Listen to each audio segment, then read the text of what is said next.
There are two main reasons for this. The first one is the great number of vowels and diphthongs in English, and some of these are very similar to each other. There are many words where the consonants are exactly the same, and by changing the vowel sound, the meaning changes. And when these vowel sounds are very similar, and especially if one or the other doesn't exist in your own language, this can make it quite a challenge to understand a native speaker. Let's look at some examples. These are called minimal pairs, by the way. Same consonants, different vowels. Minimal pairs. Boat and bought. Mad, mud. Hurt, heart. Men, main. Than, then. Bit, bet. Live, leave. So notice the only difference is the vowel or the diphthong, and they can be very, very similar. So in connected speech, they're not easy to tell apart.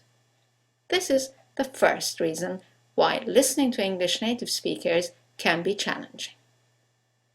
Now, let's look at the second reason. The second reason is the way that native speakers shorten and link sounds.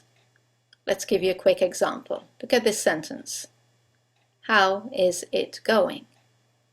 You will hear from a native speaker, how's it going? There are three specific speech patterns that all native speakers use, and I'm going to take you through them one by one. Speech pattern number one is contractions, contracted verbs and negatives. You're pretty familiar with these. I'm, he's, they'll, we've, won't, can't, etc. What is important to remember is that native speakers always use these patterns when they speak, except when they want to stress a point. That is why there is a difference in tone and meaning between "Okay, I'll do it" and "I will do it.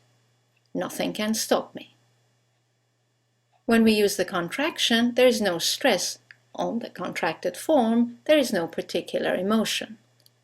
In the other example, when you've used the full form, "I will do it," you want to show determination. So, as using contractions is the norm rather than the exception in spoken English, I would recommend that you try and use them as much as possible yourself. Firstly, you will sound more natural, and secondly, you'll be able to hear them more easily when native speakers use them. Just be careful not to use contractions in formal writing. When you're writing a letter or a report or an article, always keep it to the full form. Keep the contractions for speaking. Moving on to speech pattern number two. Speech pattern number two is called weak forms. Grammatical words such as modal verbs, possessive adjectives, prepositions, etc. are seldom fully pronounced in a sentence. The vowel in them is reduced to a shorter vowel or disappears completely. Let's look at some examples. Here we have the modal verb can. In the sentence, it will sound like can. The vowel disappears. I can ski. Let's look at another example. Possessive adjective my. Very clear in isolation, my. But in the sentence, it sounds, here's my book. You can hardly hear it. And another example, preposition for. In the sentence, the vowel is reduced to f. It's for you. Now, you don't need to use these weak forms at all when you speak, as your message will be even clearer without using them. However, you do need to be aware of them and anticipate them when listening to a native speaker. Let's look at an example here. He won't accept it from me. You have the contraction, won't. You have two words beginning with a vowel, accept and it, and you have the preposition from. So in connected speech, you will hear, he won't accept it from me. At this point, you are probably asking yourself, well, what's the best way to familiarize myself with these speech patterns? I think the best way is transcribing audio files. If you already have a CD of dialogues with transcripts, then listen to the dialogues and write them out, and then compare what you have written with the transcript. If you do not have such CDs, I recommend Anglophiles 104 and 108 from AngloLink's selection of audio files that you can access. So once you've familiarized yourself with the English sound system and also know how native speakers shorten and link sounds, the next step is to improve your own pronunciation. Clearly, if you're mispronouncing a word because you learned it by reading and guessed how it was pronounced, then it is likely that you will not catch it when you hear it. There are two common traps if you have guessed the pronunciation of a word by reading it. The first common pronunciation trap is believing that two words with the same spelling will have the same sound. Let's give you an example. If you think that the combination of letters E and A always sound like E, as in Jean, then you will mispronounce the following words. Great, hear, learn, instead. So, this is the best example of the same combination of letters, EA, having 5 different sounds. Another tricky letter is the letter U. If you imagine that the letter U always sounds like U, as in put, you will mispronounce the two following words, judge and furious, because the letter U is sometimes U, many times A, and occasionally U. Okay, let's look at the second common pronunciation trap, which is word stress. In many languages, the strength of your voice is spread equally among the syllables in a word. In English, however, if you have more than one syllable in your word, you have to decide which syllable or syllables take the stress of your voice and which ones are de-stressed. Let's look at an example. Here's a word with 4 syllables.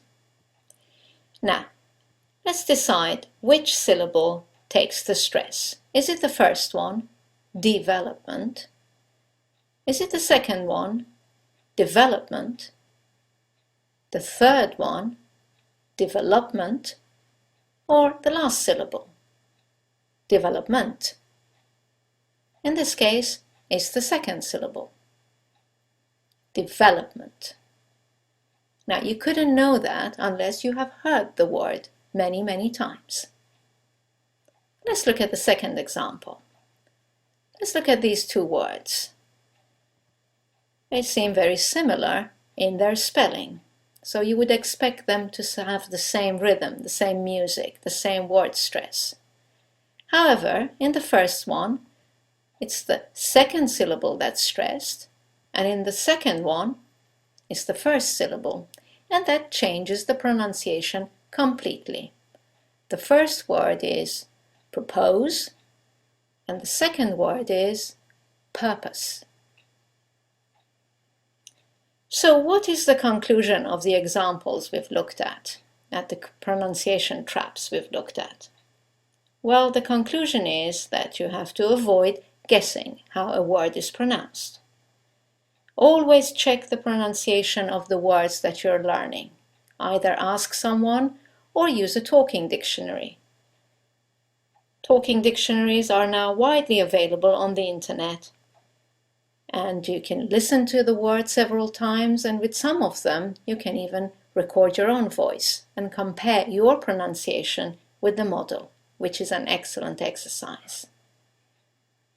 Again, you don't need to be 100% correct in your own pronunciation to be understood.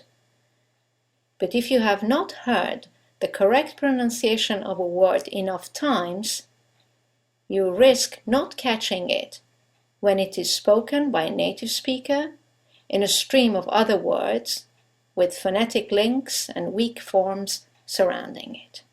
So do work on your own pronunciation. It's an important key to improving your listening comprehension.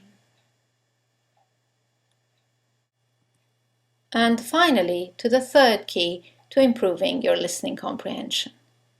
Learn primarily with your ears rather than your eyes. Now you have a better understanding of why native speakers are not always easy to understand, especially if you have learned your English out of a book. It's for the simple reason that what you see is not what they say. Therefore, the best way to learn new words and expressions is by first hearing them, then saying them in writing. So here are some final hints on how to use your ears instead of your eyes. Listen to audiobooks rather than read the printed version of the book. Listen to the radio and watch programs and films in English as much as possible.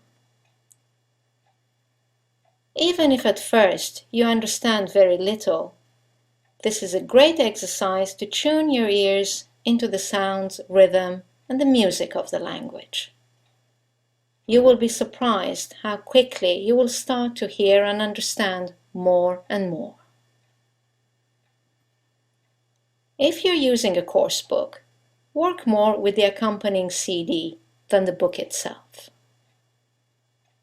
And finally, if you're using a word you have learned by reading and have never heard it before, make sure you check the pronunciation.